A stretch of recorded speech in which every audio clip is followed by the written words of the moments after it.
Hello everyone, welcome back to learn easily channel. ಈ ಒಂದು ವಿಡಿಯೋದಲ್ಲಿ ನಾವು she stoops to conquer a play by Oliver Goldsmith ಈ ಒಂದು ನಾಟಕದ ಕನ್ನಡದ ಸರಳವಾದಂತಹ ಸಮರಿಯನ್ನು ಡಿಸ್ಕಸ್ ಮಾಡ್ತಾ ಹೋಗೋಣ. ಈ ನಾಟಕವು ಒಬ್ಬ ವ್ಯಕ್ತಿ ಮಾರ್ಲೋ ತಾನು ಮದುವೆಯಾಗುವ ಹುಡುಗಿಯನ್ನು ಮನೆಗೆ ಭೇಟಿ ನೀಡಿದಾಗ ಆತ ತಪ್ಪಾಗಿ ಆ ಒಂದು ಮನೆಯನ್ನು ಒಂದು ಇನ್ ಅಥವಾ ಒಂದು ರೆಸ್ಟಾರೆಂಟ್ ಅಂತ ತಿಳ್ಕೊಳ್ತಾನೆ. ಮತ್ತು ಆತ ಅಲ್ಲಿ ತಪ್ಪಾಗಿ ತಿಳ್ಕೊಂಡು ಆತ ಮಾಡ್ತಕ್ಕಂತಹ ಒಂದು ಅನುಚಿತ ಒಂದು ವರ್ತನೆಗಳ ಹೊರತಾಗಿ ಕೂಡ ಆತನ ಮದುವೆ ಆಗ್ತಕ್ಕಂತಹ ಹುಡುಗಿ ಆತನಲ್ಲಿ ಒಳ್ಳೆತನವನ್ನು ಕಾಣ್ತಾಳೆ. ಮತ್ತು ಅವರಿಗೆ ಒಂದು ಮದುವೆಯ ಅರೇಂಜ್ಮೆಂಟ್ ನಡೆಯುತ್ತೆ. ಅಂದರೆ ಇಲ್ಲಿ ಎರಡು ಫ್ಯಾಮಿಲಿಗಳಿದೆ, ಒಂದು ಹಾರ್ಡ್ ಕ್ಯಾಸಲ್, ಇನ್ನೊಂದು ಮಾರ್ಲೋ ಫ್ಯಾಮಿಲಿ. ಇವರಿಬ್ಬರ ಮಧ್ಯೆ ನಡೀತಕ್ಕಂಥ ಒಂದು ಅರೇಂಜ್ಡ್ ಮದುವೆಯ ಒಂದು ನಾಟಕವಾಗಿರುತ್ತೆ. ಇಲ್ಲಿ ಕ್ಯಾರೆಕ್ಟರ್ಸನ್ನು ನೋಡಿದಾಗ ಮೊದಲಿಗೆ ಮಿಸ್ಟರ್ ಹಾರ್ಡ್ ಕ್ಯಾಸಲ್, ಈತ ಸ್ವಲ್ಪ ಮುಂಗೋಪಿ ಮತ್ತು ಈತ ಹಳ್ಳಿಯ ಶ್ರೀಮಂತ ಜೀವನವನ್ನು ಅಥವಾ ಜೆಂಟ್ಲ್ಮ್ಯಾನ್ ಆಗಿ ಇರೋದಕ್ಕೆ ತುಂಬ ಇಷ್ಟಪಡ್ತಾ ಇರ್ತಾರೆ. ಈತ ತನ್ನ ಪತ್ನಿಯೊಂದಿಗೆ ಆಗಾಗ ಒಂದು ರೀತಿ ವಾದ ಮಾಡ್ತಕ್ಕಂಥ ಜಗಳ ಮಾಡೋದು ಮಾಡ್ತಾರೆ. ಆತನ ಮಗಳು ಕೇಟ್ ಹಾರ್ಡ್ ಕ್ಯಾಸಲ್, ಈಕೆಯೇ ಮದುವೆ ಹೆಣ್ಣಾಗಿರ್ತಾಳೆ, ಅವಳನ್ನು ತುಂಬ ಪ್ರೀತಿ ಮಾಡ್ತಾ ಇರ್ತಾರೆ. ಹಾಗೆ ಮಿಸಸ್ ಹಾರ್ಡ್ ಕ್ಯಾಸಲ್ನ ಹೆಂಡತಿ, ಈತ ಸ್ವಲ್ಪ ಈಕೆ ಒಂದು ರೀತಿ ದುಂದು ವೆಚ್ಚೆ ಮಾಡ್ತಕ್ಕಂಥದ್ದು ಮತ್ತು ಬಿಲ್ಡಪ್ ಕೊಡ್ತಕ್ಕಂತಹ ಹೆಣ್ಣಾಗಿರ್ತಾಳೆ. ಈಕೆಗೆ ಹಳ್ಳಿಯ ಜೀವನ ಇಷ್ಟ ಇರೋದಿಲ್ಲ. ಈಕೆಗೆ ಮೊದಲನೇ ಮದುವೆಯಾಗಿ ಒಬ್ಬ ಮಗನಿರ್ತಾನೆ, ಆತ ಟೋನಿ. ನಂತರದ ಒಂದು ಕ್ಯಾರೆಕ್ಟರ್ ಬಂದಾಗ ಮಿಸ್ ಕೇಟ್ ಹಾರ್ಡ್ ಕ್ಯಾಸಲ್, ಇದು ಮದುವೆ ಹೆಣ್ಣು ಕೇಟ್. ಇವಳು ತುಂಬ ಬುದ್ಧಿವಂತೆ, ತುಂಬ ಸುಂದರವಾಗಿರ್ತಾಳೆ ಮತ್ತು ತುಂಬ ಆಕರ್ಷಕವಾಗಿರ್ತಾಳೆ. ಈಕೆ ಮನೆಯಲ್ಲಿ ಬರ್ತಕ್ಕಂತಹ ಒಂದು ಗೆಸ್ಟ್ಗಳನ್ನು ತುಂಬ ಎಂಟರ್ಟೈನ್ ಮಾಡ್ತಾ ಇರ್ತಾಳೆ, ಒಳ್ಳೆಯ ಬಟ್ಟೆಗಳನ್ನು ಧರಿಸ್ತಾಳೆ ಮತ್ತು ತನ್ನ ತಂದೆಯ ಒಂದು ಮದುವೆಗೆ ಈಕೆ ಪೂರ್ತಿಯಾಗಿ ಒಪ್ಪಿಗೆಯನ್ನು ನೀಡಿರ್ತಾಳೆ. ನಂತರ ಕಾನ್ಸ್ಟೆನ್ಸ್ ನೆವಿಲ್ಲೆ, ಈಕೆ ಮಿಸ್ಸಸ್ ಹಾರ್ಡ್ ಕ್ಯಾಸಲ್ ಅವರ ಒಬ್ಬ ರಿಲೇಟಿವ್ ಆಗಿರ್ತಾಳೆ. ಈಕೆ ಮಿಸ್ಸಸ್ ಹಾರ್ಡ್ ಕ್ಯಾಸಲ್ನ ಮಗನಾಗಿರ್ತಕ್ಕಂಥ ಟೋನಿಯನ್ನು ಮದುವೆ ಆಗೋದಕ್ಕೆ ಇಷ್ಟ ಇರೋದಿಲ್ಲ. ಆಕೆ ಆ ಮನೆಯಲ್ಲೇ ಇರ್ತಾಳೆ.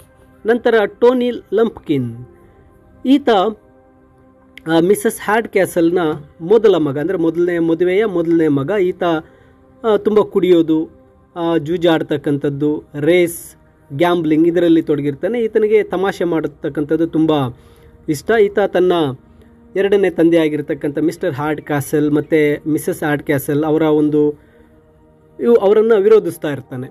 ಆದರೆ ಈತ ತುಂಬ ಒಳ್ಳೆಯವನು ಸಹ ಆಗಿರ್ತಾನೆ. ಆದರೆ ಈತ ತುಂಬ ಬುದ್ಧಿವಂತನ, ಅಂದರೆ ಒಂದು ರೀತಿ ವಿದ್ಯಾವಂತನಾಗಿರೋದಿಲ್ಲ.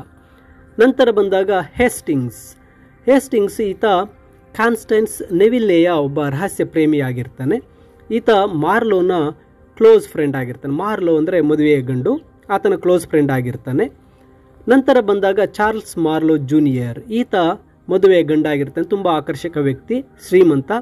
ಆದರೆ ಈತನಿಗೆ ಈ ಹೆಣ್ಣುಗಳ ಮುಂದೆ ಮಾತನಾಡೋದಕ್ಕೆ ಹೋದಾಗ ತುಂಬ ವಿಪರೀತವಾಗಿ ನಾಚಿಕೊಳ್ತಾ ಇರ್ತಾನೆ, ಹೆದರ್ತಾ ಇರ್ತಾನೆ. ಆದರೆ ಕೆಳವರ್ಗದ ಹೆಣ್ಣು ಮಕ್ಕಳ ಜೊತೆ ತುಂಬ ಚೆನ್ನಾಗೇ ಮಾತಾಡ್ತಾ ಇರ್ತಾನೆ. ಇನ್ನು ಸರ್ ಚಾರ್ಲ್ಸ್ ಮಾರ್ಲೋ, ಈತ ಮಾರ್ಲೋನ ತಂದೆ.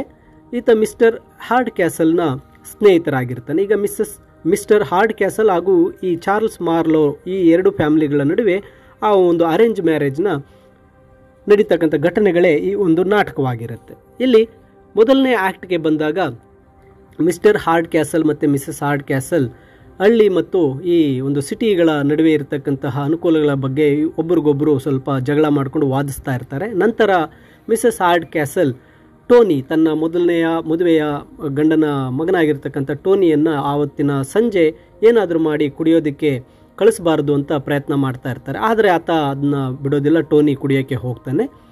ಮಿಸ್ಟರ್ ಹಾರ್ಡ್ ಕ್ಯಾಸಲ್ ಈ ಮನೆಗೆ ಮಾರ್ಲೋ ಬರ್ತಾ ಇದ್ದಾನೆ, ಮದುವೆ ಗಂಡು ತನ್ನ ಮಗಳನ್ನು ನೋಡೋಕ್ಕೆ ಬರ್ತಾ ಇದ್ದಾನೆ ಅಂತ ಆತನ ಭೇಟಿ ಮಾಡೋದಕ್ಕೆ ಆತ ಕಾಯ್ತಾ ಇರ್ತಾನೆ. ಮತ್ತು ತನ್ನ ಮಗಳಿಗೂ ಸಹ ಈ ವಿಷಯವನ್ನು ತಿಳಿಸಿರ್ತಾಳೆ.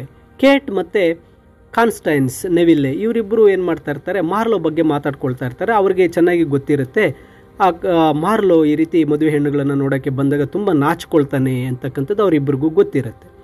ಇಲ್ಲಿ ಕಾನ್ಸ್ಟೆನ್ಸ್ ನೆವಿಲ್ಲೆ ತನ್ನ ಚಿಕ್ಕಮ್ಮ ಆಗಿರ್ತಕ್ಕಂತಹ ಮಿಸ್ಸಸ್ ಒಂದು ಹಾರ್ಡ್ ಕ್ಯಾಸಲ್ ಅನುವಂಶಿಕವಾಗಿ ಅವರ ಮನೆಗಳಲ್ಲಿ ಕೆಲವು ರತ್ನಗಳು, ಅಂದರೆ ಒಂದು ಜುವೆಲ್ಸ್ ಎಲ್ಲ ಬಂದಿರುತ್ತೆ, ಅದನ್ನು ತಮ್ಮ ಕುಟುಂಬದಲ್ಲೇ ಉಳಿಸ್ಕೋಬೇಕು ಅಂತಕ್ಕಂಥದ್ರ ದೃಷ್ಟಿಯಿಂದ ಆ ಮಿಸ್ಸಸ್ ಹಾರ್ಡ್ ಕ್ಯಾಸಲ್ ಟೋನಿಯೊಂದಿಗೆ ತನ್ನ ಮದುವೆ ಮಾಡೋದಕ್ಕೆ ಪ್ರಯತ್ನ ಮಾಡ್ತಾ ಇದ್ದಾಳೆ ಅಂತ ಆಕೆಗೆ ಒಂದು ರೀತಿ ಗೊತ್ತಿರುತ್ತೆ. ಅವಳಿಗೆ ಟೋನಿಯನ್ನು ಮದುವೆ ಆಗೋದಕ್ಕೆ ಯಾವುದೇ ರೀತಿ ಸಹ ಇಷ್ಟ ಇರೋದಿಲ್ಲ, ಯಾಕಂದರೆ ಟೋನಿ ಒಬ್ಬ ಕುಡುಕ ಆಗಿರ್ತಾನೆ.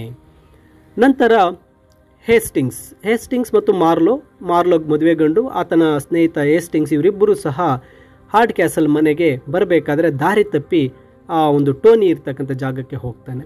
ಟೋನಿಗೆ ಆಲ್ರೆಡಿ ಈಗ ಮಿಸ್ಟರ್ ಹಾರ್ಡ್ ಕ್ಯಾಸಲ್ ಮತ್ತು ತನ್ನ ತಾಯಿ ಮಿಸಸ್ ಹಾರ್ಡ್ ಕ್ಯಾಸಲ್ ಒಂದು ರೀತಿ ವಿರೋಧ ಮಾಡ್ತಾ ಇರ್ತಾನೆ. ಆತ ಏನು ಮಾಡ್ತಾನೆ, ಮಿಸ್ಟರ್ ಹಾರ್ಡ್ ಕ್ಯಾಸಲ್ಗೆ ತಮಾಷೆ ಮಾಡಬೇಕು ಅಂತ ಹೇಳಿ ಅವನೇನು ಮಾಡ್ತಾನೆ, ಈ ಹೇಸ್ಟಿಂಗ್ಸ್ ಮತ್ತು ಮಾರ್ಲೋಗೆ ಆ ಹಾರ್ಡ್ ಕ್ಯಾಸಲ್ ಎಸ್ಟೇಟ್ಗೆ ಹೋಗೋ ದಾರಿ ತುಂಬ ಕಷ್ಟಕರ, ಅದು ತುಂಬ ಹೋಗೋಕ್ಕೆ ಆಗಲ್ಲ, ಇಬ್ಬರಿಗೂ ಏನು ಮಾಡ್ತಾನೆ, ಆ ದಾರಿಯನ್ನು ತಪ್ಪಿಸಿ ಹತ್ತಿರದಲ್ಲೇ ಇರ್ತಕ್ಕಂಥ ತನ್ನ ಮನೆಯನ್ನು ತೋರಿಸಿ ಏನು ಮಾಡ್ತಾನೆ, ಅದೊಂದು ಇನ್ ಅಂತ ಹೇಳಿರ್ತಾನೆ, ಅಂದರೆ ಒಂದು ರೆಸ್ಟೋರೆಂಟ್ ಅಂತ ಹೇಳಿ ಅದರ ಒಬ್ಬ ಮ್ಯಾನೇಜರ್, ಒಬ್ಬ ಮಾಲೀಕ ಒಳ್ಳೆ ಶ್ರೀಮಂತನಂತೆ ಒಳ್ಳೆ ಜೆಂಟಲ್ಮ್ಯಾನ್ ಥರ ನೋಡ್ಕೊಳ್ತಾನೆ ಅಂತ ಹೇಳಿ ಆ ಹೇಸ್ಟಿಂಗ್ಸ್ ಮತ್ತು ಮದುವೆಗೊಂಡು ಮಾರ್ಲೋನ ಆ ಮನೆಗೆ ಕಳಿಸ್ತಾನೆ. ಇದು ಆ್ಯಕ್ಟ್ 1 ಆದರೆ. ಇನ್ನು ಆ್ಯಕ್ಟ್ 2ಗೆ ಬಂದಾಗ ಮಾರ್ಲೆ ಮತ್ತು ಹೇಸ್ಟಿಂಗ್ಸ್ ಇಬ್ಬರು ಸಹ ಏನು ಮಾಡ್ತಾರೆ, ಮಿಸ್ಟರ್ ಹ್ಯಾಂಡ್ ಕ್ಯಾಸಲ್ ಮನೆಗೆ ಬರ್ತಾರೆ. ಅವರಿಬ್ಬರು ಅದನ್ನು ಒಂದು ರೆಸ್ಟೋರೆಂಟ್ ಅಂತ ಭಾವಿಸ್ಕೊಂಡಿರ್ತಾರೆ. ಅವ್ರಿಗೋಸ್ಕರ ಕಾಯ್ತಾ ಇದ್ದಂಥ ಮಿಸ್ಟರ್ ಹ್ಯಾಂಡ್ ಕ್ಯಾಸಲ್ ಅವರನ್ನು ಹೆಸರು ಹಿಡಿದು ಕರೆದು ಸ್ವಾಗತ ಮಾಡ್ತಾರೆ. ಆಗ ಅವರಿಬ್ಬರು ಅಂದ್ಕೋತಾರೆ, ಹೇಸ್ಟಿಂಗ್ಸ್ ಮತ್ತು ಮಾರ್ಲ ಅಂದ್ಕೋತಾರೆ, ಇವರಿಗೆ ಈ ಸರ್ವರ್ಸಿಂದ ಗೊತ್ತಾಗಿರಬಹುದು ಅಂತ ಅಂದ್ಕೊಂಡಿರ್ತಾರೆ. ಮತ್ತು ಆ ಒಂದು ರೆಸ್ಟೋರೆಂಟ್ನ ಒಬ್ಬ ಮ್ಯಾನೇಜರ್ ತಮ್ಮೊಂದಿಗೆ ಈ ರೀತಿ ಮಾತಾಡ್ತಾ ಇರ್ತಕ್ಕಂಥದ್ದನ್ನು ಅವ್ರ ಜೊತೆ ಒಂದು ರೀತಿ ಕ್ಲೋಸ್ ಆಗಿ ಮಾತಾಡೋದನ್ನ ನೋಡಿ ಅವರಿಬ್ಬರಿಗೂ ಶಾಕ್ ಆಗುತ್ತೆ. ಮತ್ತು ಮಿಸ್ಟರ್ ಹ್ಯಾಂಡ್ ಕ್ಯಾಸಲ್ ಅವರಿಗೆ ಊಟ ಮತ್ತು ಡ್ರಿಂಕ್ಸ್ ಇದೆಲ್ಲ ಅವರು ಕೇಳ್ತಾ ಇರ್ತಾರೆ. ಮಾರ್ಲೋ ಮತ್ತು ಹೇಸ್ಟಿಂಗ್ಸ್ ನಮಗೆ ಊಟ ಡ್ರಿಂಕ್ಸ್ ಎಲ್ಲ ಆರ್ಡರ್ ಮಾಡ್ತಾ ಇರೋದು ನೋಡಿಬಿಟ್ಟು ಅವ್ರಿಗೆ ಒಂದು ರೀತಿ ಆಶ್ಚರ್ಯ ಆಗುತ್ತೆ, ಇದೇನು ಇದು ರೀತಿ ಆರ್ಡರ್ ಮಾಡ್ತಾ ಇದ್ದಾರಲ್ಲ ನಮಗೆ ಅಂತೇಳಿ ಅವರು ಅಂದ್ಕೋತಾರೆ. ಇಲ್ಲಿ ಮಾರ್ಲೋ ಮತ್ತು ಹೇಸ್ಟಿಂಗ್ಸ್ ಮಿಸ್ಟರ್ ಹ್ಯಾಂಡ್ ಕ್ಯಾಸಲ್ನ ತಮಗೆ ಆ ಒಂದು ರೆಸ್ಟೋರೆಂಟಲ್ಲಿರ್ತಕ್ಕಂಥ ರೂಮ್ಗಳನ್ನು ನೋಡಬೇಕಂತ ಕೇಳ್ಕೊಳ್ತಾರೆ. ಆಗ ಕಾನ್ಸ್ಟೆನ್ಸ್ ಅಲ್ಲಿಗೆ ಬರ್ತಾಳೆ. ಅವಳು ಮತ್ತು ಹೇಸ್ಟಿಂಗ್ಸ್ ಒಬ್ಬರನ್ನೊಬ್ಬರು ನೋಡಿ ಒಂದು ರೀತಿ ಆಶ್ಚರ್ಯ ಪಡ್ತಾರೆ, ಯಾಕಂದರೆ ಹೇಸ್ಟಿಂಗ್ಸ್ ಮತ್ತು ಕಾನ್ಸ್ಟೆನ್ಸ್ ನೆವಿಲ್ ಇವರಿಬ್ಬರು ಪ್ರೇಮಿಗಳಾಗಿರ್ತಾರೆ. ಇಲ್ಲಿ ಹೇಸ್ಟಿಂಗ್ಸ್ಗೆ ಕಾರ್ಲೋ ಹೇಸ್ಟಿಂಗ್ಸ್ ಮತ್ತು ಕಾನ್ಸ್ಟೆನ್ಸ್ಟೈನ್ ಅಲ್ಲಿ ಏನು ನಡೀತಾ ಇದೆ ಅಂತ ಅವರಿಬ್ಬರಿಗೂ ಗೊತ್ತಾಗ್ಬಿಡುತ್ತೆ. ಆಗ ಆ ಒಂದು ಕಾನ್ಸ್ಟೆನ್ಸ್ ಹೇಸ್ಟಿಂಗ್ಗೆ ಹೇಳ್ತಾಳೆ, ಅವರಿಬ್ಬರು ಮಾರ್ಲೋನೊಂದಿಗೆ ಸ್ವಲ್ಪ ಹೆಚ್ಚು ತಮಾಷೆ ಮಾಡೋಣ ಅಂತೇಳಿ, ಅಂದರೆ ಮಾರ್ಲೋಗೆ ಇದು ಮನೆ ಅಂತ ಹೇಳಬಾರ್ದು, ಇದೇ ರೀತಿ ಮುಂದುವರಿಯಲಿ ಅಂತ ಒಂದು ರೀತಿ ತಮಾಷೆ ಮಾಡಬೇಕು ಅಂದ್ಕೋತಾರೆ. ಆಗ ಮಾರ್ಲೋ ಮತ್ತು ಕೇಟ್ ಅದೇ ಸಮಯದಲ್ಲಿ ಅಲ್ಲಿ ಬರ್ತಾರೆ, ಆ ರೂಮ್ಗಳನ್ನು ನೋಡಿಕೊಂಡು ಹಿಂದೆ ಬಂದಿರ್ತಾರೆ. ಹೇಸ್ಟಿಂಗ್ಸ್ ಕೂಡ ಹೇಸ್ಟಿಂಗ್ಸ್ ಮತ್ತು ಆ ಹೆಂಗಸರು ಆ ಊಟಕ್ಕೆ ಮಾಡೋದಕ್ಕೆ ಅಲ್ಲಿಗೆ ಬಂದಿದ್ದಾರೆ, ಒಟ್ಟಿಗೆ ಕುಳಿತು ಊಟ ಮಾಡೋದನ್ನ ಅಂತ ಮಾರ್ಲೋ ಹೇಳ್ತಾನೆ. ಇಲ್ಲಿ ಮಾರ್ಲೋ ತುಂಬ ನಾಚಿಕೆ ಪಟ್ಕೋತಾ ಇರ್ತಾನೆ ಕೇಟ್ನ ಜೊತೆ ಮಾತಾಡೋದಕ್ಕೆ. ಹೇಸ್ಟಿಂಗ್ಸ್ನನ್ನು ನನಗೆ ಹೆಲ್ಪ್ ಮಾಡು ಅಂತ ಕೇಳ್ತಾನೆ. ಆದರೆ ಹೇಸ್ಟಿಂಗ್ಸ್ ಮತ್ತು ಕಾನ್ಸ್ಟೆನ್ಸ್ ನೆವಿಲ್ ಅವರಿಬ್ಬರು ಸಹ ಏನು ಮಾಡ್ತಾಳೆ, ಒಂಟಿಯಾಗಿ ಇರೋದಕ್ಕೆ ಹೊರಟೋಗ್ತಾರೆ. ಮಾರ್ಲ ತುಂಬ ಮುಜುಗರ ಪಡ್ತಾನೆ, ತಡಬಾಡಿಸ್ತಾನೆ, ತಡಕಾಡ್ತಾನೆ. ಕೇಟ್ನೊಂದಿಗೆ ಕಣ್ಣಲ್ಲಿ ಕಣ್ಣಿಟ್ಟು ಮಾತಾಡೋಕ್ಕೆ ಅವನ ಕೈಲಿ ಆಗಲ್ಲ. ಆದರೆ ಕೇಟ್ ಮಾತ್ರ ತಾನು ಮಾರ್ಲ ಜೊತೆ ತುಂಬ ಚೆನ್ನಾಗಿ ಮಾತಾಡ್ತಾ ಇರ್ತಾಳೆ. ಆಗ ಟೋನಿ ಮತ್ತು ಕಾನ್ಸ್ಟೆನ್ಸ್ ನೆವಿಲ್ಲೆ ಮತ್ತು ಮಿಸ್ಸಸ್ ಹಾರ್ಡ್ ಕ್ಯಾಸಲ್ ಹೇಸ್ಟಿಂಗ್ಸ್ ಮತ್ತೆ ಅಲ್ಲಿಗೆ ಬರ್ತಾರೆ. ಹೇಸ್ಟಿಂಗ್ಸ್ ಮಿಸ್ಸಸ್ ಹಾರ್ಡ್ ಕ್ಯಾಸಲ್ನ ನಾಚಿಕೆ ಇಲ್ಲದೆ ಆತ ಹೊಗಳ್ತಾ ಇರ್ತಾನೆ. ಟೋನಿ ಮತ್ತು ಕಾನ್ಸ್ಟೆನ್ಸ್ ನೆವಿಲ್ ಇವರಿಬ್ಬರು ಒಂದು ರೀತಿ ಜಗಳ ಆಡ್ತಾ ಇರ್ತಾರೆ, ಅಣ್ಣ ತಂಗಿ ಥರ. ಇಲ್ಲಿ ಟೋನಿ ಕಾನ್ಸ್ಟೆನ್ಸನ್ನು ಮದುವೆ ಆಗಲು ನನಗೆ ಇಷ್ಟ ಇಲ್ಲ ಅಂತ ಹೇಳ್ತಾನೆ. ಇದರಿಂದ ತಾಯಿ ಮಿಸ್ಸಸ್ ಹಾರ್ಡ್ ಕ್ಯಾಸಲ್ ಅಳ್ತಾ ಅಲ್ಲಿಂದ ಹೊರಟೋಗ್ತಾಳೆ. ಇಲ್ಲಿ ಕಾನ್ಸ್ಟೆನ್ಸ್ ನೆವಿಲ್ಲೆ ಮಿಸ್ಸಸ್ ಹಾರ್ಡ್ ಕ್ಯಾಸಲ್ನ ಹಿಂದೆನೇ ಹೊರಟೋಗ್ತಾಳೆ. ಹೇಸ್ಟಿಂಗ್ಸ್ ಟೋನಿ ಹತ್ರ ಬಂದು ಕಾನ್ಸ್ಟೆನ್ಸ್ನಿಂದ ನಿನ್ನನ್ನು ದೂರ ಇರುವಂತೆ ನಾನು ಮಾಡ್ತೀನಿ, ಆ ಕಾನ್ಸ್ಟೆನ್ಸ್ ನೆವಿಲಿಯನ್ನು ನಾನು ಮದುವೆ ಆಗ್ತೀನಿ ಅಥವಾ ಪ್ರಪೋಸ್ ಮಾಡ್ತೀನಿ ಅಂತೇಳಿ ಒಂದು ಒಪ್ಪಂದ ಮಾಡ್ಕೊಳ್ತಾನೆ. ಇದು ಆ್ಯಕ್ಟ್ 2 ಆಗುತ್ತೆ. ನಂತರ ಆ್ಯಕ್ಟ್ 3ಗೆ ಬಂದಾಗ ಇಲ್ಲಿ ಕೇಟ್ ತನ್ನ ತಂದೆಯಾಗಿರ್ತಕ್ಕಂತಹ ಹಾರ್ಡ್ ಕ್ಯಾಸಲ್ ಜೊತೆ ಮಾರ್ಲೋ ಬಗ್ಗೆ ಮಾತಾಡ್ತಾ ಇರ್ತಾರೆ. ಇವರಿಬ್ಬರು ಅವನ ಬಗ್ಗೆ ಸಂಪೂರ್ಣ ಒಂದು ವಿರುದ್ಧ ಅಭಿಪ್ರಾಯಗಳನ್ನು ಹೊಂದಿರ್ತಾರೆ. ಕೇಟ್ ಮಾರ್ಲೋನನ್ನು ಇಷ್ಟಪಡ್ತಾಳೆ ಮತ್ತು ಅವನು ಅಲ್ಲಿ ಕಾಣಿಸ್ಕೊಳ್ಳೋ ರೀತಿಯಷ್ಟು ಕೆಟ್ಟವನಲ್ಲ ಅಂತ ತಾನು ಪ್ರೂವ್ ಮಾಡ್ತೇನೆ ಅಂತ ಹೇಳ್ತಾಳೆ. ನಂತರ ಇಲ್ಲಿ ಟೋನಿ ತನ್ನ ತಾಯಿಯ ಕ್ಯಾಬಿನೆಟ್ ಮೀನ್ಸ್ ಆಕೆಯ ಒಂದು ಪರ್ಸ್ನಿಂದ ಏನು ಮಾಡ್ತಾನೆ, ಆ ಕಾನ್ಸ್ಟೆನ್ಸ್ ನೆವಿಲ್ಲೆಗೆ ಸೇರಿರ್ತಕ್ಕಂಥ ಆಭರಣಗಳನ್ನು ಕದ್ಕೊಂಡು ಬರ್ತಾನೆ. ಅವನು ಅದನ್ನು ಹೇಸ್ಟಿಂಗ್ಸ್ಗೆ ಕೊಡ್ತಾನೆ ಮತ್ತು ಆ ಟೋನಿ ಅಲ್ಲಿಂದ ಹೊರಟೋಗ್ತಾನೆ. ಅದಾದ ನಂತರ ಕಾನ್ಸ್ಟೆನ್ಸ್ ನೆವಿಲ್ಲೆ ಮತ್ತು ಮಿಸ್ಸಸ್ ಹಾರ್ಡ್ ಕ್ಯಾಸಲ್ ಒಳಗೆ ಬಂದು ಆಭರಣಗಳು ಕಾಣೆಯಾಗಿದೆ, ಯಾರೋ ಕದ್ದಿದ್ದಾರೆ ಅಂತಕ್ಕಂಥದ್ದನ್ನು ಅವರು ಹೇಳ್ತಾರೆ. ನಂತರ ಟೋನಿ ತಾನು ಆ ಕಾನ್ಸ್ಟೆನ್ಸ್ ಆಭರಣಗಳನ್ನು ಕದ್ದಿರೋದು ಮತ್ತು ಅದು ಹೇಸ್ಟಿಂಗ್ಸ್ಗೆ ನೀಡಿದ್ದೇನೆ ಅಂತಕ್ಕಂಥದ್ದನ್ನು ತಿಳಿಸ್ತಾನೆ. ಕೇಟ್ ಒಂದು ಸಾದಾ ಒಂದು ಉಡುಪು ಆರ್ಡಿನರಿ ಡ್ರೆಸ್ಸನ್ನು ಹಾಕ್ಕೊಳ್ತಾಳೆ ಮತ್ತು ಮಾರ್ಲೋನ ಜೊತೆ ಮಾತಾಡ್ತಾ ತನ್ನ ಮುಖವನ್ನು ಅವನಿಗೆ ಕಾಣದ ಹಾಗೆ ಇಟ್ಕೋತಾಳೆ. ಆಗ ಮಾರ್ಲೋ ಏನು ಮಾಡ್ತಾನೆ, ಆ ಕೇಟ್ಲನ್ನು ಒಬ್ಬ ಬಾರ್ ಮೇಡ್ ಅಂತ ತಪ್ಪಾಗಿ ಭಾವಿಸ್ತಾನೆ. ಬಾರ್ ಮೇಡ್ ಅಂದರೆ ಬಾರ್ನಲ್ಲಿ ಇರ್ತಕ್ಕಂಥ ಒಬ್ಬ ವೈಟರ್ ಅಂತ ಅಂದ್ಕೋತಾನೆ. ಅವಳ ಜೊತೆ ಒಂದು ರೀತಿ ಆಟ ಆಡ್ತಾನೆ, ಅವಳ ಜೊತೆ ಚೇಷ್ಟೆ ಮಾಡೋಕ್ಕೆ ಶುರು ಮಾಡ್ತಾನೆ. ಮಾರ್ಲ ತುಂಬ ಕೆಟ್ಟದಾಗಿ ಅವಳ ಜೊತೆ ನಡ್ಕೊಳ್ತಾನೆ. ಸ್ವಲ್ಪ ಬಲವಂತವಾಗಿ ಅವಳನ್ನು ಕಿಸ್ ಮಾಡೋಕ್ಕೆ ಹೋಗೋದು, ರೂಮ್ಗೆ ಕರ್ಕೊಂಡು ಹೋಗ್ತಕ್ಕಂಥದ್ದು, ಇದನ್ನೆಲ್ಲ ಮಾಡ್ತಾನೆ.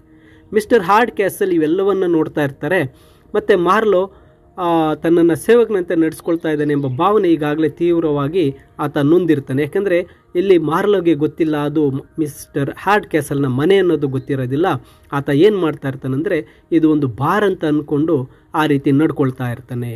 ಆಗ ಮಿಸ್ಟರ್ ಹಾರ್ಡ್ ಕ್ಯಾಸಲ್ ಮಾರ್ಲೋ ತುಂಬ ಕೆಟ್ಟದಾಗಿ ನೋಡ್ಕೊಳ್ತಾ ಇದ್ದಾನೆ, ಅವನನ್ನು ಈ ಮನೆಯಿಂದ ನಾನು ಹೊರಗೆ ಹಾಕ್ತೇನೆ, ಕೇವಲ 1 ಗಂಟೆಯಲ್ಲಿ ಆತನನ್ನು ಹೊರಗೆ ಹಾಕ್ತೇನೆ ಅಂತ ಮಿಸ್ಟರ್ ಹಾರ್ಡ್ ಕ್ಯಾಸಲ್ ಒಂದು ಪ್ಲ್ಯಾನ್ ಮಾಡ್ತಾ ಇರ್ತಾರೆ. ನಂತರ ಆ್ಯಕ್ಟ್ 4ಗೆ ಬಂದಾಗ ಮಾರ್ಲೋನ ತಂದೆ ಅಂದಾಗ ಸರ್ ಚಾರ್ಲ್ಸ್ ಮಾರ್ಲೋ ಏನು ಮಾಡ್ತಾರೆ, ಆವತ್ತು ರಾತ್ರಿ ಅಲ್ಲಿಗೆ ಭೇಟಿ ಮಾಡ್ತಕ್ಕಂಥ ಪ್ಲ್ಯಾನ್ ಇರುತ್ತೆ.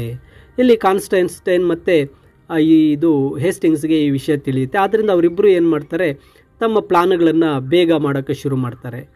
ನಂತರ ಅಲ್ಲಿ ಟೋನಿ ಅವರಿಗೆ ಕುದುರೆಗಳನ್ನು ಕೊಡೋದಕ್ಕೆ ಒಪ್ಕೋತಾನೆ ಮತ್ತು ಅವರು ಹೇಸ್ಟಿಂಗ್ಸ್ ಮತ್ತು ಮಾರ್ಲೋಗೆ ವಹಿಸಿರ್ತಕ್ಕಂಥ ಆಭರಣಗಳ ಬುಟ್ಟಿಯೊಂದಿಗೆ ಓಡಿ ಹೋಗಲು ಪ್ಲ್ಯಾನ್ ಮಾಡಿರ್ತಾರೆ.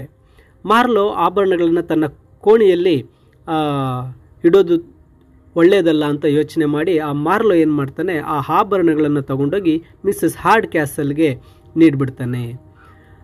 ಅವನೇನು ಅಂದ್ಕೋತಾನೆ ಅಂದರೆ ಈ ಆಭರಣಗಳಿಗೆ ಈಕೆ ಲ್ಯಾಂಡ್ ಲೇಡಿ ಅಂತ ಹೇಳಿ ಅವಳಿಗೆ ಕೊಟ್ಬಿಡ್ತಾನೆ. ಮಿಸ್ಸಸ್ ಹಾರ್ಡ್ ಕ್ಯಾಸಲ್ ತುಂಬ ಖುಷಿ ಆಗುತ್ತೆ, ಯಾಕಂದರೆ ಆ ಕೊಟ್ಟಿರ್ತಕ್ಕಂಥ ಕಳೆದೋಗಿರ್ತಕ್ಕಂಥ ಜ್ಯುವೆಲ್ಸ್ ಎಲ್ಲವೂ ಸಹ ವಾಪಸ್ ಬಂದುಬಿಟ್ಟಿರುತ್ತೆ. ಇಲ್ಲಿ ಮಿಸ್ಟರ್ ಹಾರ್ಡ್ ಕ್ಯಾಸಲ್ ಮಾರ್ಲೋನ ಒಂದು ಸೇವಕರ ರೀತಿ ಅವನು ನಮ್ಮನ್ನು ಒಂದು ರೀತಿ ಸೇವಕರ ಥರ ನೋಡ್ತಾ ಇರ್ತಕ್ಕಂತಹ ಆ ಒಂದು ವರ್ತನೆಯನ್ನು ನೋಡಿ ಪ್ರಶ್ನೆ ಮಾಡ್ತಾನೆ. ಏಕೆಂದರೆ ಅವರು ಅಲ್ಲಿ ಮಾರ್ಲೋ ಮತ್ತು ಹೇಸ್ಟಿಂಗ್ಸ್ ತುಂಬ ಕುಡಿದು ತೂರಾಡ್ತಾ ಇರ್ತಾರೆ. ಮಾರ್ಲೋ ತಾನು ಅವರಿಗೆ ಹೆಚ್ಚು ಕುಡಿಯಲು ಆದೇಶ ನೀಡಿದ್ದೇನೆ ಅಂತ ಒತ್ತಿ ಹೇಳ್ತಾನೆ. ಮಿಸ್ಟರ್ ಹಾರ್ಡ್ ಕ್ಯಾಸಲ್ ತುಂಬ ಕೋಪ ಮಾಡಿಕೊಂಡು ಅವರನ್ನು ಮಾರ್ಲೋ ಮತ್ತು ಅವನ ಫ್ರೆಂಡ್ಸ್ನ ಅಲ್ಲಿಂದ ಹೋಗಬೇಕು ಅಂತ ಆರ್ಡರ್ ಮಾಡ್ತಾನೆ. ಇಬ್ಬರು ವಾದ ಮಾಡ್ತಾ ಇರ್ತಾರೆ. ಮಾರ್ಲೋ ಕೊನೆಗೆ ಏನು ಮಾಡ್ತಾನೆ, ಫೈನಲಾಗಿ ಬಿಲ್ ಕೊಡಿ ಅಂತ ಕೇಳ್ತಾನೆ. ಮಿಸ್ಟರ್ ಹಾರ್ಡ್ ಕ್ಯಾಸಲ್ ತನ್ನ ಒಬ್ಬ ಸ್ನೇಹಿತ ಚಾರ್ಲ್ಸ್ ಮಾರ್ಲೋನ ಮಗ ಈ ರೀತಿ ಒಬ್ಬ ಒಳ್ಳೆಯ ವ್ಯಕ್ತಿಯಾಗಿರ್ತಾನೆ, ಸಜ್ಜನ ವ್ಯಕ್ತಿ ಅಂತ ಅಂದ್ಕೊಂಡಿದ್ದೆ, ಆದರೆ ಈ ರೀತಿ ಮನೆಗೆ ಬಂದು ಕುಡಿದು ಈ ರೀತಿ ರಂಪ ಮಾಡಿ ನಮ್ಮನ್ನು ಬಿಲ್ ಬೇರೆ ಕೇಳ್ತಾ ಇದ್ದಾನೆ ಅಂತೇಳಿ ತುಂಬ ಕೋಪ ಮಾಡಿಕೊಂಡು ಅಲ್ಲಿಂದ ಹೊರಟೋಗ್ತಾನೆ. ಈಗ ಮಾರ್ಲೋಗೆ ತಾನು ಮೋಸ ಹೋಗಿರ್ತಕ್ಕಂಥದ್ದು ಗೊತ್ತಾಗ್ಬಿಡುತ್ತೆ. ಮತ್ತು ಅವನು ಕೇಟ್ಲನ್ನು ಮತ್ತೆ ನೋಡ್ತಾನೆ ಮತ್ತು ಅವನು ಎಲ್ಲಿದ್ದಾನೆ, ಅವಳು ನಿಜವಾಗಿಯೂ ಬಾರೇಡ್ ಆಗಿದ್ಲೆ ಅಂತ ಕೇಳ್ತಾನೆ. ಇಲ್ಲಿ ಮಿಸ್ಟರ್ ಹಾರ್ಡ್ ಕ್ಯಾಸಲ್ ಅವರ ಮನೆ ಎಂದು ಅವಳು ವಿವರಣೆ ಕೊಡ್ತಾಳೆ. ಕೇಟ್ ಹೇಳ್ತಾಳೆ, ನಾನು ಬಾರ್ ಮೇಡ್ ಅಲ್ಲ, ಇದು ಮಿಸ್ಟರ್ ಹಾರ್ಡ್ ಕ್ಯಾಸಲ್ರವರ ಮನೆ ಅಂತಕ್ಕಂಥದ್ದನ್ನು ಕೇಟ್ ಏನು ಮಾಡ್ತಾಳೆ, ಮಾರ್ಲೋಗೆ ವಿವರಿಸ್ತಾಳೆ. ನಂತರ ಅವಳ ಕಡೆಗೆ ಆಗ ಮಾರ್ಲೋ ಏನು ಮಾಡ್ತಾನೆ, ಕೇಟ್ನ ಜೊತೆ ತುಂಬ ಚೆನ್ನಾಗಿ ವರ್ತನೆ ಮಾಡ್ತಾನೆ ಮತ್ತು ಅವರು ತಮ್ಮ ಒಂದು ಸಂಬಂಧ ಏನಿದೆ ಆ ಒಂದು ಮದುವೆಯ ಪ್ರಸ್ತಾಪ ಸಂಬಂಧ ಮುಂದುವರಿಸಬೇಕು ಅಂತ ಅವರಿಬ್ಬರು ಅಲ್ಲಿ ಮಾತಾಡ್ಕೋತಾರೆ. ನಂತರ ಹೇಸ್ಟಿಂಗ್ ಟೋನಿಗೆ ಒಂದು ಪತ್ರವನ್ನು ಬರುತ್ತಾನೆ. ಅದನ್ನು ಮಿಸ್ಸಸ್ ಹಾರ್ಡ್ ಕ್ಯಾಸಲ್ ತಡಿತಾಳೆ. ಅದರಲ್ಲಿ ಅವರಿಬ್ಬರು ಮನೆ ಬಿಟ್ಟು ಓಡೋಗ್ತಕ್ಕಂತಹ ಒಂದು ಪ್ಲ್ಯಾನ್ ಮಾಡಿರ್ತಾರೆ. ಏಕಪ್ಪ ಅಂದರೆ ಅವರು ಆಭರಣ ಕದ್ದಿದ್ರಲ್ವ, ಅದನ್ನ ತೊಗೊಂಡು ಓಡೋಗ್ಬೇಕು ಅಂತ ಪ್ಲ್ಯಾನ್ ಮಾಡಿರ್ತಾರೆ. ಅದರಲ್ಲಿ ಮಿಸ್ಸಸ್ ಹಾರ್ಡ್ ಕ್ಯಾಸಲ್ ಬಗ್ಗೆ ಅವಳು ಮುದುಕಿ ಹಾಗೆ ಹೀಗೆ ಬರೆದಿರ್ತಾರೆ. ನಂತರ ಅವಳೇನು ಮಾಡ್ತಾಳೆ, ಕಾನ್ಸ್ಟೆನ್ಸನ್ನು ತನ್ನ ಚಿಕ್ಕಮ್ಮನ ಮನೆಗೆ ಕಳಿಸ್ಬೇಕು ಅಂತ ಆಕೆ ನಿರ್ಧಾರ ಮಾಡ್ತಾಳೆ. ಅಲ್ಲಿ ಅವಳನ್ನು ಒಂದು ಹೌಸ್ ಅರೆಸ್ಟ್ ಮಾಡಬೇಕು ಅಂತ ಮಾಡ್ತಾಳೆ. ಮಾರ್ಲೋ ಮತ್ತು ಹೇಸ್ಟಿಂಗ್ಸ್ ಇವರಿಬ್ಬರು ಬರ್ತಾರೆ. ಇಲ್ಲಿ ತಾನು ಮೂರ್ಖನಂತೆ ಕಾಣುವಂತೆ ಮಾಡಿದ್ದ ಮೋಸಕ್ಕೆ ಏಕೆ ಸಹಕರಿಸಿದೆ ಅಂತ ಕೇಳ್ತಾನೆ. ಮಾರ್ಲೋ ಕೇಳ್ತಾನೆ ಹೇಸ್ಟಿಂಗ್ಸನ್ನು, ನೋಡು ನನ್ನೆಲ್ಲ ಸೇರಿ ಮೂರ್ಖ ಮಾಡಿದ್ರು, ಅದಕ್ಕೆ ನೀನು ಕೂಡ ಕೋಪ್ರೇಷನ್ ಕೊಟ್ಟಿದ್ಯಾ, ಏಕೆ ಈ ರೀತಿ ಮಾಡಿದೆ ಅಂತ ಕೇಳ್ತಾನೆ. ಆಗ ಟೋನಿ ತನಗೆ ಒಂದು ಸಮಯಕ್ಕೆ ಅಲ್ಲಿಗೆ ಟೋನಿ ಬರ್ತಾನೆ. ಆತ ಬಂದು ಹೇಸ್ಟಿಂಗ್ಸ್ಗೆ ನಾನು ಒಂದು ಪ್ಲ್ಯಾನ್ ಮಾಡಿದ್ದೇನೆ ಅಂತ ಹೇಳಿ ಆ ಪ್ಲ್ಯಾನನ್ನು ಎಕ್ಸಿಕ್ಯೂಟ್ ಮಾಡೋಣ ಅಂತ ಹೇಳೋದ್ರ ರೀತಿಯಲ್ಲಿ ಏನಾಗುತ್ತೆ, ಅಲ್ಲಿಗೆ 4ನೇ ಆ್ಯಕ್ಟ್ ಮುಗಿಯುತ್ತೆ. ಇನ್ನು 5ನೇ ಆ್ಯಕ್ಟಿಗೆ ಬಂದಾಗ ಸರ್ ಚಾರ್ಲ್ಸ್ ಮಾರೋ ಆ ಮನೆಗೆ ಬರ್ತಾರೆ, ಮಿಸ್ಟರ್ ಹಾರ್ಡ್ ಕ್ಯಾಸಲ್ ಮನೆಗೆ ಬರ್ತಾರೆ. ಅಲ್ಲಿ ಮಿಸ್ಟರ್ ಹಾರ್ಡ್ ಕ್ಯಾಸಲ್ ಅವ್ರ ಜೊತೆ ಆಗಿರ್ತಕ್ಕಂಥ ಗೊಂದಲವನ್ನು ಮಾತಾಡ್ತಾ ಅವರು ತುಂಬ ನಗ್ತಾರೆ. ಮಾರ್ಲೋ ತುಂಬ ಬಂದು ಮಿಸ್ಟರ್ ಹಾರ್ಡ್ ಕ್ಯಾಸಲ್ ಹತ್ರ ಬಂದು ತುಂಬ ಒಂದು ಸಾರಿ ಕೇಳ್ತಾನೆ, ಅಪಾಲಜಿಯನ್ನು ಕೇಳ್ತಾನೆ.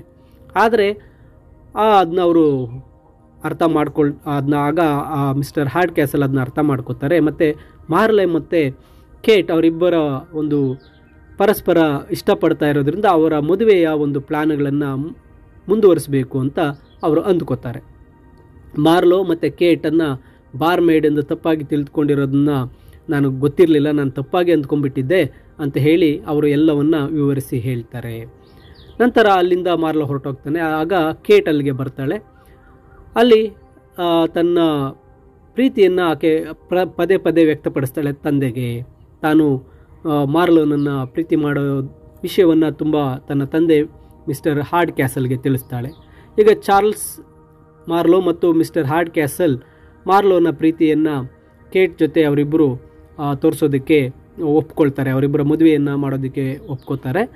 ಆ ಸಮಯದಲ್ಲಿ ಟೋನಿ ಮತ್ತು ಕಾನ್ಸ್ಟೆನ್ಸ್ ನೆವಿಲ್ಲೆ ಮತ್ತು ಮಿಸ್ಸಸ್ ಹಾರ್ಡ್ ಕ್ಯಾಸಲ್ ಇವರು ಏನು ಮಾಡ್ತಾರೆ, ಎಸ್ಟೇಟನ್ನು ಸುತ್ತಾಡೋದಕ್ಕೆ ಹೋಗಿರ್ತಾರೆ.